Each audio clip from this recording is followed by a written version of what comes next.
And so I think you get to the next piece, which is, great, you have a beautiful building. It represents beautiful ideals.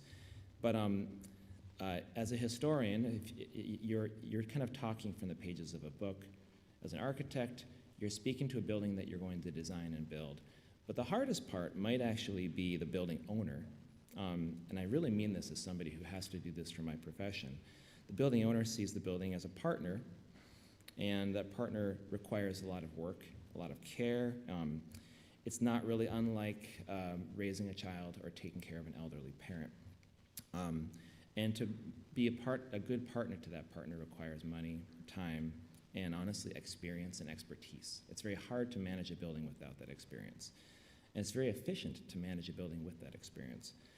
But it does come down to people. A couple of good people inside a building can maintain it for decades, if not centuries. And that kind of contract lives on. And so I think understanding this not as like just a symbol of like church design and our history, but also understanding this is a physical machine, just like every other building is, but it's physical materials that have to be maintained. It's fresh air that has to flow. It's electricity.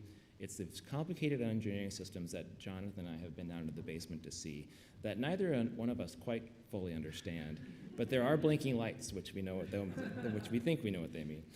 And so I think getting a grip on that, committing ourselves to that, and making sure that we preserve this building, because I think if you look around our American culture, there's a lot of things that we don't necessarily love. There are a lot of buildings that we could lose and not miss them.